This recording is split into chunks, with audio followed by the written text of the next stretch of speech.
존은 나무 조각 위를 떠내려가면서 믿을 수 없다는 듯이 쳐다보고 있어요. 북극의 얼어붙은 물에서 천천히 떠내려가고 있어요.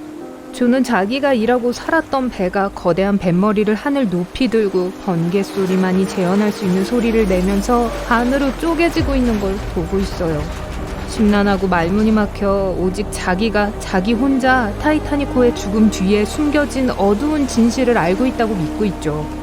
5일 전 타이타니코가 첫 항해를 시작할 때 존은 타이타니코의 강력한 용광로를 채우기 위해 석탄을 쌓으면서 저탄고에서 동료들과 같이 열심히 일하고 있었어요. 그들은 존이 일했던 다른 배에서 봤던 것보다 훨씬 더 많이 쌓아 저장하고 있었어요. 하지만 이것은 타이타니코였어요. 바다를 항해한 가장 위대한 배죠. 타이타니코에서 석탄은 항상 많이 필요했어요. 벨파스트를 떠나 사우스햄프턴으로 향해 갈 때 가판 아래에서 아무도 몰랐던 큰 쾅 하는 소리가 났어요. 용광로는 굉음을 냈고 타이타니코를 빠른 속도로 전진시키면서 터빈은 회전했어요.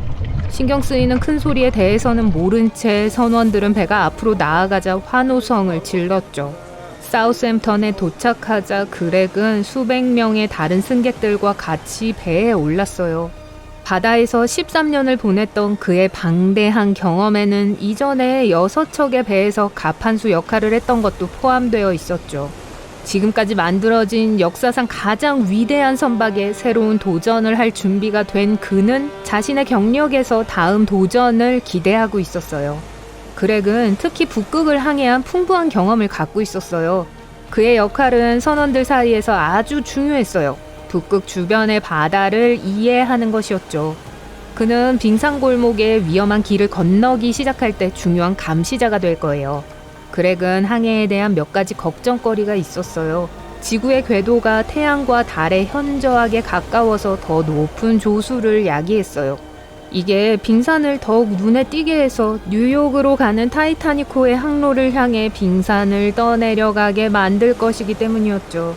전망탑을 평가하고 사용 가능한 장비를 점검하면서 그렉은 쌍안경이 없다는 걸 알게 됐어요.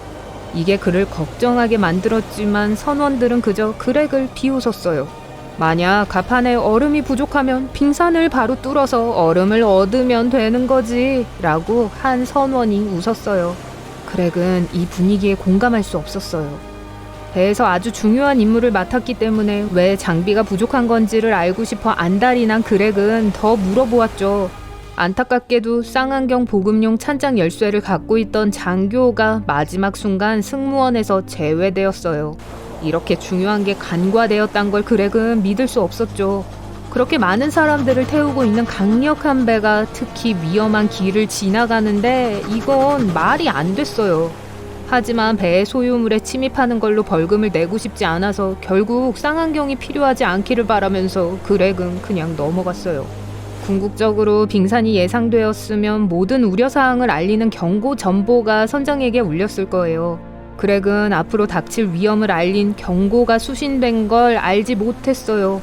하지만 선장에게 확실히 전달되기 위해 필요한 중요사항이 전보에서 누락되어 있었죠. 그래서 중요한 경고는 그냥 간과되고 말았어요. 존과 선원들은 가판 아래에서 엔진에 연료를 채우면서 출발 준비를 했어요. 그는 용광로에서 나왔다고 하기엔 너무 두꺼운 배기가스의 액을 발견했어요. 선원들은 아래층 가판을 샅샅이 뒤졌어요. 철저한 수색 끝에 배기가스의 원인을 알아냈어요. 석탄 벙커 안에 있는 불붙은 석탄 더미였어요. 언제 불붙었는지를 알 수 없는 석탄 더미에서 분명히 연기가 나고 있었고 서서히 크기가 커지고 있었어요. 연기나는 석탄의 양이 우려됐어요. 한 장교에게 이 문제를 알아보라는 경고가 울렸어요. 이 장교는 피해 상황을 평가한 뒤 함장에게 사소한 피해만 발생했기 때문에 별 문제가 되지 않는다고 확인시켜 주었어요. 존은 철제 격벽으로 둘러싸인 밀폐된 공간에서 시간이 지남에 따라 열기를 증가시키는 오븐과 같은 환경이 생겨난다는 걸 알았기 때문에 이 평가에 확신이 없었어요. 타이타니코는 전진했어요. 막 사우스햄프턴에서 출발했기 때문에 이건 존에게 말이 되지 않았어요. 분명 다시 돌아갈 줄 알았거든요. 존과 선원들은 이미 불이 붙은 석탄을 용광로에 삽으로 퍼넣고 연기나는 모든 내용물이 담길 때까지 계속 삽질하라는 명령을 받았어요. 전체 여정 동안 계속해야 할지도 모를 고된 일이었죠. 석탄의 지속적인 투입은 터빈을 일정하고 가속된 속도로 회전하게 만들 테지만 타이타니코는 이런 의도로 만들어진 게 아니에요. 속도 기록을 깨기 위한 게 아닌 호화로운 여객선이었어요.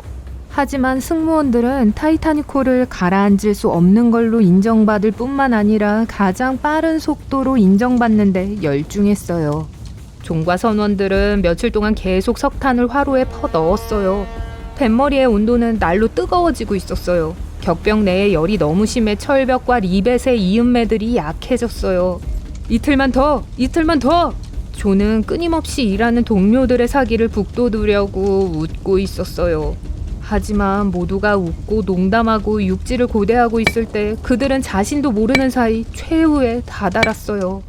타이타니코는 잔잔한 바다를 질주하고 있었어요. 그렉은 이제 빙산 영역에 있었기 때문에 예의주시하며 전망탑 위에서 앞을 보았어요. 길이 훤히 뚫렸음에도 불구하고 가짜 지평선이 생겨 먼 곳의 물체가 실제로 얼마나 멀리 있는지에 대해 혼동을 일으킬 수 있어요.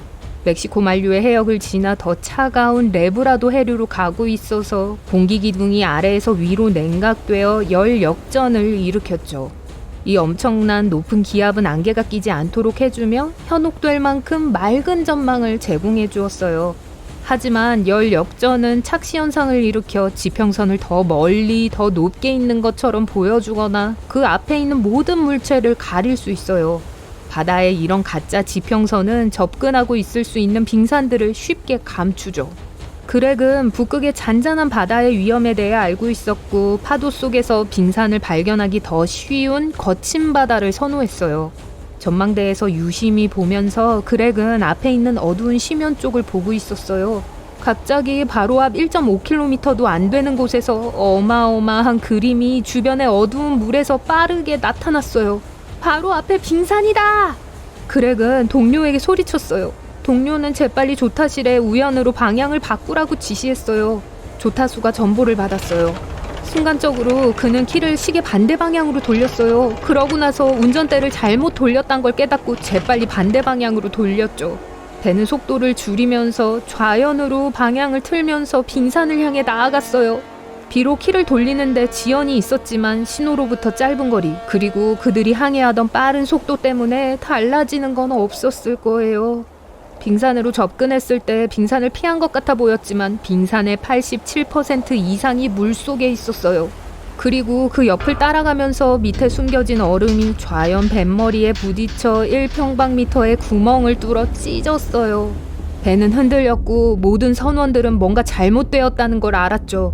혼란과 공포 속에서 그들은 피해를 인식하지 못했어요. 방향을 가다듬으면서 16칸 중 6칸이 바닷물로 빠르게 채워지고 있었어요. 선체는 침몰하기 전까지 4칸만 견딜 수 있었어요. 타이타니코가 깊은 곳으로 하강하면서 시간이 흘러가고 있었어요. 가열된 강철 기둥과 리벳이 있는 약해진 격벽은 얼음처럼 차가운 물의 압력과 갑작스러운 온도 변화에 의해 부서졌어요.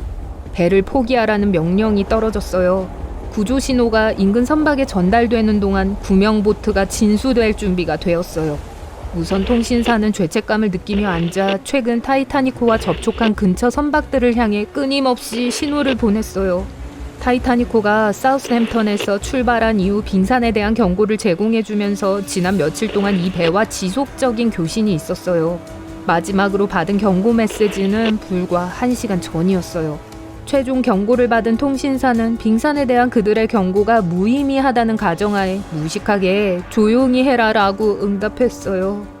이 불행한 응답에 이어 배는 무선을 끄고 무선 침묵을 했어요. 그들의 조난 신호에 응답하고 있던 가장 가까운 배는 800km 떨어진 곳에 있었고 너무 멀어서 제때 도움을 제공해 줄 수 없었어요. 타이타니코가 물에 잠기는 끝을 맞이하게 한 수많은 실수들이 있었어요. 그게 직접적으로 기여했든 순전히 무지해서이든 간에 말이죠. 가장 비극적인 것은 배에 타고 있던 사람들의 수였어요. 2224명이었죠. 겨우 절반에 불과한 1178명을 구조할 수 있을 만큼의 구명보트만이 제공됐어요.